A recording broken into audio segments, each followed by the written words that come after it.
आज शनिवार का दिन है, जिस दिन अपन इस दरिद्रता से मिलने के लिए पीपल के पेड़ के नीचे आए हैं। हिंदू धर्म में ये दिन पीपल के वृक्ष के लिए पूजनीय होगा। जो भी शनिवार के दिन पीपल के वृक्ष की पूजन करेगा, दूध चढ़ाएगा या मिष्ठान का भोग लगाएगा, लक्ष्मी और नारायण उसके घर में प्रवेश कर जाएगा। लक्ष्मी और नारायण उसके घर में प्रवेश करेगा।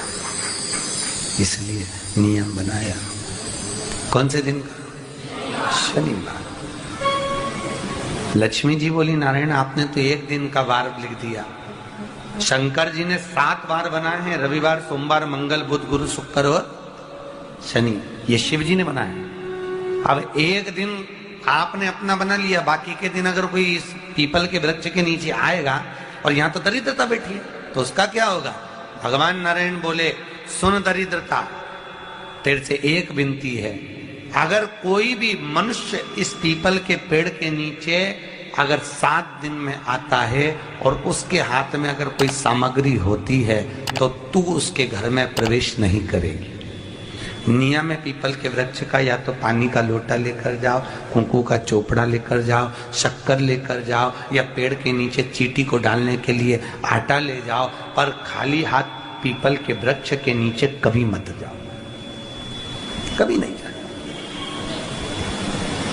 खाली हाथ जाओगे तो दरिद्रता तुम्हारे घर में प्रवेश करेगी। दरिद्रता उठकर खड़ी होकर बोली, नारायण तुमने अपनी मनमानी करी है, एक दिन मुझे भी मेरा चाहिए। भगवान ने कहा, बोल कौन सा दिन चाहिए? दरिद्रता कहती है, रविवार के दिन इस पीपल के वृक्ष के नीचे मैं दिन भर नृत्य करूं, इसमें रहूं, और जो यहाँ आए रविवार को मैं उसके घर में प्रवेश करूं। भगवान ने कहा, ठीक है। दरिद्रता, रविवार का दिन एक ऐसा दिन रहेगा जिस दिन तू इस पीपल के वृक्ष के नीचे नृत्य करेगी और जो आएगा इस पीपल के वृक्ष के नीचे तो उसके साथ प्रवेश करेगी। मैंने तुझे वर दिया। इसलिए हमारे यहाँ केवल पीपल का वृक्ष अगर दीवार में भी लग जाता है ना, किसी की फैक्ट्री की दीवार में, किसी के घर की दीवार में पीपल का वृक्ष अगर लग जाता है, पीपल का पौधा लग जाता है, उसको कितना भी तोड़ लो वो वापिस लग जाएगा। फिर तोड़ोगे फिर लग जाएगा। अगर पीपल के पौधे को तोड़ना है तो केवल रविवार का दिन एक नींबू, एक मिर्ची और बमूल का कांटा, ये 3 चीजें रखने के बाद में आधे घंटे बाद रविवार के दिन पीपल के पेड़ को उखाड़ कर फेंक दो। दूसरी बार कभी पीपल दीवार में लगता ही नहीं है, कभी नहीं लग सकता। केवल एक रविवार का, केवल एक संडे, इतवार का। घर में दीवारों पर अगर पीपल लग भी गया है, इसलिए पीपल के वृक्ष को उखाड़ने का, अगर घर में पीपल लगा हुआ है या पीपल का पौधा हमारे घर में लग गया, उसको उतारना, निकालना, लगाना, तो पीपल के वृक्ष को अगर निकाला जाता है तो रविवार के दिन, और अगर पीपल के वृक्ष को कहीं लगाया जाता है तो सोमवार के दिन या मंगलवार के दिन, बुधवार के दिन, इन दिनों में लगा सकते पीपल के वृक्ष कहीं लगाना। शनिवार का दिन एक ऐसा दिन होता है जिस दिन पीपल के वृक्ष को कहीं जाकर लगाया नहीं जाता, क्योंकि शनिवार के दिन पीपल के वृक्ष के नीचे लक्ष्मी रहती है। हम अपने हाथों से अगर पीपल का वृक्ष किसी दूसरी जगह पर शनिवार को रोपित करते हैं तो हमारे घर की लक्ष्मी अपने घर से छिन्न होकर चली जाती है। इसलिए शनिवार के दिन पीपल लगाया नहीं जाता, किसी के घर जाकर उसको वापस पलटा नहीं जाता। लग गया उसको डर। प्रभु मेरी धर्म पत्नी को कहाँ रखूं आप बताओ? वो तो जहाँ यज्ञ होता है, अनुष्ठान होता है, दान होता है, पुण्य होता है, सत्कर्म होता है, वहां जाने को तैयार नहीं। अब करूं क्या? भगवान ने बोला, एक काम करो। दुर्वासा जी बोले, जिसके यहाँ रात्रि में बर्तन झूठे पड़े रहते हो उसके घर में इस दरिद्रता को लेकर तुम प्रवेश कर जाना। जिसके यहाँ रात्रि में बर्तन झूठे पड़े हो वहां लेकर प्रवेश कर जाओ। दूसरी जगह दुर्वासा जी बोले, जो स्त्री घर में दोपहर के समय पर सो रही हो उसके घर में इसको लेकर प्रवेश कर जाएगी। जो स्त्री दोपहर के समय में घर पर सो रही हो इस दरिद्रता को लेकर प्रवेश कर जाइए। तीसरा, जिसके यहाँ पर दरवाजे पर कांटे वाले पौधे लगे हों उस घर में इस दरिद्रता को लेकर प्रवेश कर जाइए। दरिद्रता, कितनी सुंदर बात कही है। दाता और विधाता, कौन कौन? दाता और विधाता। लक्ष्मी और दरिद्रता के सगे भाई हैं। कौन कौन? दाता और विधाता। दाता को फिटकरी प्रिय है, विधाता को नमक प्रिय है। ये दोनों हमेशा लक्ष्मी को और दरिद्रता को दोनों को समझाते थे, दोनों में प्रेम बढ़ाते थे। आज भी हिंदू धर्म की रीति है, यहां तो ठीक है, जिसके यहां पर भी अगर थोड़ी सी भी परेशानी होती है, थोड़ा सा क्लेश होता है, अशांति होती है, लक्ष्मी नहीं टिक रही हो, काम नहीं बन रहे हो, बहुत प्रयास करा जा रहा हो और हमारा कार्य नहीं होता, तो क्या करते हैं? फिटकरी और नमक को पानी में डाल देते हैं और घर में पोछा लगा देते हैं। आप लोगों ने आजकल फेसबुक पे भी पढ़ा होगा, व्हाट्सएप पे भी पढ़ा होगा। तो क्यों लिखा उसमें? उसका कारण ही केवल इतना है कि दाता और विधाता की प्रियता उसमें। माता ख्याति के जो 4 बच्चे हुए, इसमें जो 2 लड़के हैं, दाता और विधाता, उसकी प्रियता उसमें, उसकी पूर्णता उसमें। अब दुर्वासा जी बोले अपनी धर्म पत्नी को वहां लेकर, जहां कांटेदार पौधे लगे हों वहां पर लेकर प्रवेश कर जाइए। कांटेदार पौधों में उस दरिद्रता का निवास हो गया। कितना विचित्र कथा यहां वर्णन करी है। श्रीमद् भागवत के अंतर्गत जो वर्णन किया कि मृत्यु निश्चित है, रोग ऐसा शनि महाराज के कारण हो गया हो, अच्छे काम करते करते उल्टे हो रहे हैं, होते हैं किसी किसी के साथ में, विपरीत परिस्थितियां आ जाती है, अच्छा करने जाओ बुरा हो जाता है, अच्छा कर्म करने जाओ बुरा हो जाता है। तो पीपल के वृक्ष की जो छाल होती है, छाल देखिए, पीपल के वृक्ष में जो छाल लगी होती है, उस छाल को घिसकर चंदन बनाकर भगवान शंकर का स्नान कराकर, अभिषेक कराकर, पूजन कराकर, पूजन कराने के बाद में पिपलेश्वर महादेव का नाम लेकर, कौन से महादेव? पिपलेश्वर महादेव का नाम लेकर वो जो घिसी हुई छाल होती है, उस छाल का तिलक भगवान शंकर को लगा लो और उसी का थोड़ा सा भाग अपने कंठ पर, मस्तक पर लगाना प्रारंभ कर दो। धीरे धीरे जो विपरीत दशा है वो सुधरना प्रारंभ हो जाती है। पर नाम याद रखना, पिपलेश्वर। काशी में जो शिव जी की स्थापना कौन ने करी? काशी में जो शंकर भगवान बैठे उनकी स्थापना करी थी शनि महाराज ने। किसने करी थी? शनि महाराज ने। क्योंकि भगवान शनि महाराज को उनकी माता के द्वारा श्रापित हो गए और शनि महाराज कांपने लगे। शनि महाराज कांपते कांपते, मैं जाऊं तो जाऊं कहां, करूं तो करूं क्या? महाराज, शनि महाराज दौड़े और दौड़कर भगवान भोलेनाथ के पास पहुंचे। हे शंकर, त्रिकालदर्शी, कैलाशी, अविनाशी, कृपा करिए बाबा भोलेनाथ, कृपा करो। क्योंकि दुनिया में 33 करोड़ देवी देवता हैं जिनको शनि लग सकता है, केवल एक, किसको छोड़कर? शिव को छोड़कर। राम जी को शनि लगा तो 14 वर्ष वनवास चले गए। कृष्ण को शनि लगा तो मथुरा छोड़कर द्वारका चले गए।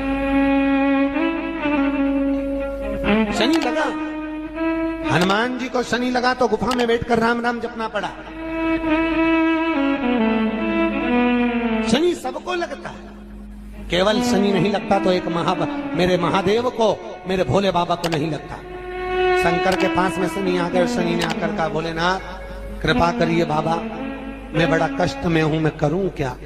बाबा भोलेनाथ ने कहा, जा गंगा जी के तट पर काशी में जाकर एक शिवलिंग की स्थापना कर, उसकी आराधना कर और तेरा शरीर ठीक हो जाएगा, कष्ट नहीं भोगेगा। शनि महाराज ने काशी में जाकर शिव जी की स्थापना करी। आज भी नियम है, जिसको शनि लग जाता है, एक काजल की डिब्बी ले लो और काजल की डिब्बी को 21 बार उतार कर उसको एकांत में जाकर, जंगल आदि में एकांत में किसी पेड़ के नीचे इतना सा खड्डा खोद कर उसमें काजल की डिब्बी को डाल दो और मिट्टी से पूर दो, उस व्यक्ति का शनि समाप्त हो जाता है। काशी विश्वनाथ का नाम लेकर काजल की डिब्बी को 21 बार उतार कर अगर काशी विश्वनाथ का नाम लेकर शनि वाले व्यक्ति को अगर पेड़ के नीचे दबा दे, शनि समाप्त, शनि उसको परेशान नहीं कर सकता। काशी कितनी मूलता है, उस क्रम को देखिए। भगवान शंकर पर विश्वास रखकर एक एक पल, एक एक घड़ी, एक एक समय, एक एक नक्षत्र का शिव महापुराण में वर्णन है।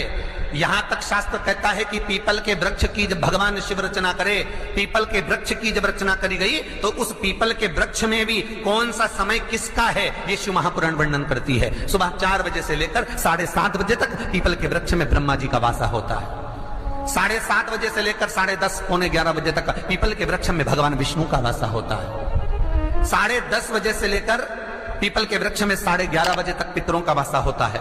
11:30 बजे से लेकर 12:30 बजे तक पीपल के वृक्ष में आहूतों का वासा होता है। 12:30 बजे से लेकर शाम को 4 बजे तक पीपल के वृक्ष में वासुकों का वासा होता है। 4 बजे से लेकर शाम को 7:30 बजे तक पीपल के वृक्ष में शंकर का वासा होता है। 7:30 बजे से लेकर 9:30 बजे तक पीपल के वृक्ष में कुबेर का वासा होता है। 9:30 बजे से लेकर फिर कुबेर के वृक्ष में अन्य देवों का वासा चालू हो जाता है। इसलिए हमारा हिंदू धर्म कहता है, हमारे शास्त्र कहते हैं कि पीपल के वृक्ष को जब पूजा जाता है, पीपल के वृक्ष की जब पूजन करी जाती है तो सुबह 10:30, 11, ज्यादा से ज्यादा 11:30, ज्यादा से ज्यादा 12, उसके पहले पीपल के वृक्ष की पूजन कर लेना चाहिए। रात को कुबेर का वासा होता है, इसलिए पीपल के वृक्ष में दीपावली के दिन रात्रि को 8:30 बजे से लेकर 9:30 बजे के बीच में जो पीपल के वृक्ष के नीचे घी का दिया लगाता है उसके घर में कभी संपदा की कमी नहीं आती है, क्योंकि कुबेर स्वयं विराजमान होता है पीपल के वृक्ष के नीचे। क्यों? क्योंकि 11:30 बजे से लेकर 12:30 बजे तक पीपल के वृक्ष में पितरों का वासा रहता है, आहूतों का वासा रहता है, फिर वासुकों का वासा आता है। पितृ किसको कहते हैं? महाराज जो पूरी उम्र लेकर चले गए और उनके भीतर अभिलाषाएं बहुत थी, मैं ये भी करना चाहता हूं, मैं ये भी करना चाहता हूं, वो पितृ हो जाते हैं। आहूत किसको कहते हैं?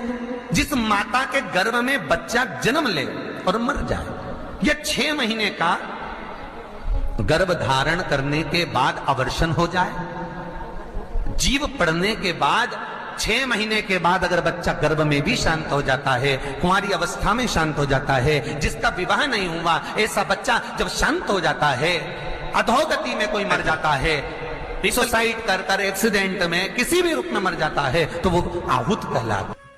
शनिवार के दिन जो पीपल के वृक्ष में सरसों के तेल का दीप लगाता है उसको शनि कभी परेशान नहीं करता। एक बात हमेशा ध्यान रखिएगा, मान लो अगर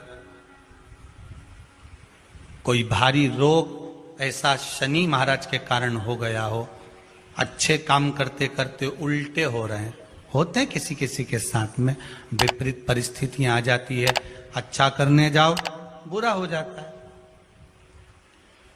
अच्छा कर्म करने जाओ बुरा हो जाता है। तो पीपल के वृक्ष की जो छाल होती है, छाल देखिए, पीपल के वृक्ष में जो छाल लगी होती है उस छाल को घिसकर चंदन बनाकर भगवान शंकर का स्नान कराकर, अभिषेक कराकर, पूजन कराने के बाद में पिपलेश्वर महादेव का नाम लेकर, कौन से महादेव? पिपलेश्वर महादेव का नाम लेकर वो जो घिसी हुई छाल होती है उस छाल का तिलक भगवान शंकर को लगा लो और उसी का थोड़ा सा भाग अपने कंठ पर, मस्तक पर लगाना प्रारंभ कर दो।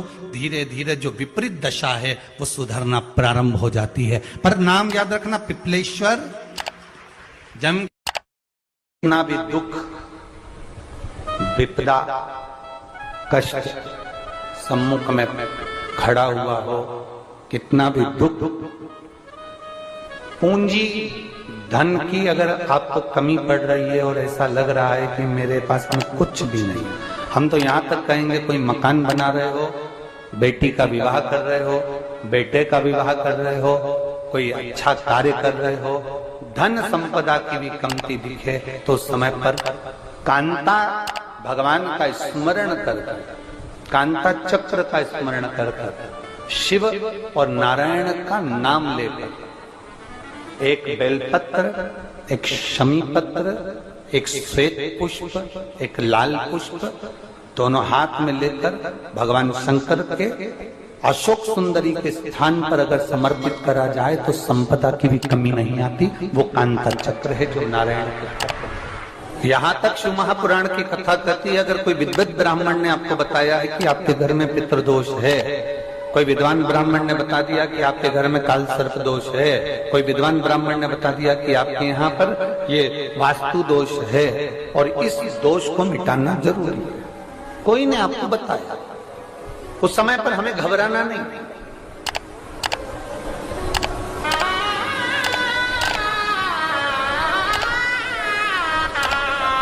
उस समय में घबराने का क्रम नहीं है। कहते हैं पीपल का जो जल झड़ता है पीपल के वृक्ष से, आप लोगों ने कभी देखा है कि नहीं देखा, वो हमको नहीं मालूम।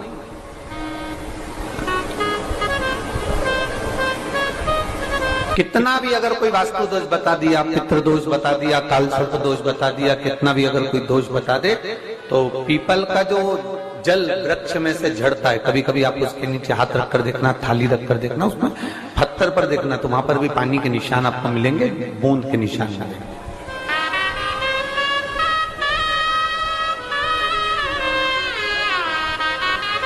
मात्र उस पीपल के वृक्ष के जल की एक बिंदी, एकमात्र बिंदी,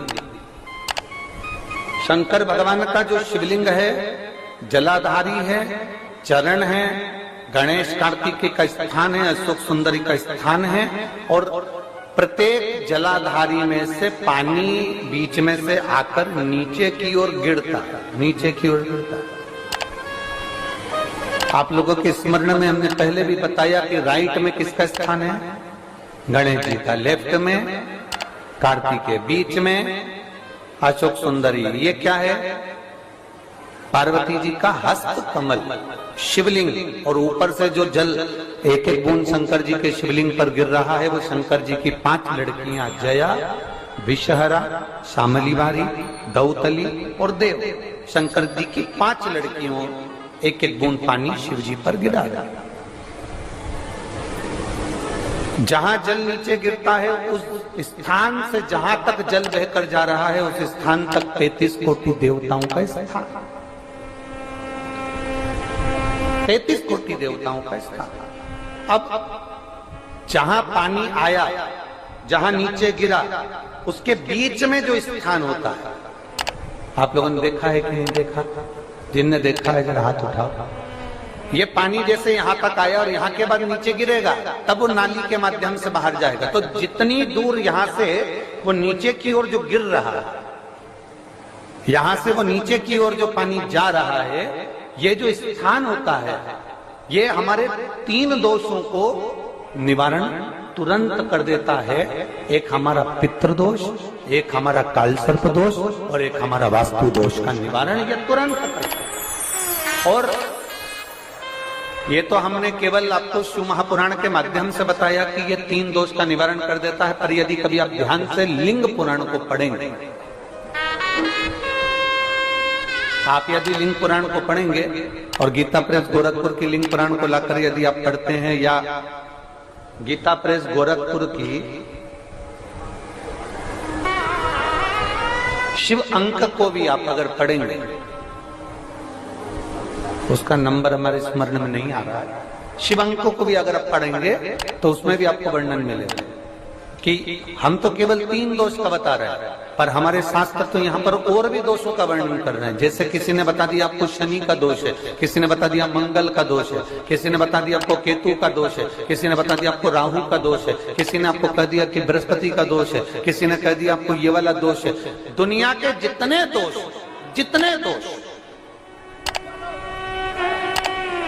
पीपल के वृक्ष के झड़ता हुआ जल की एक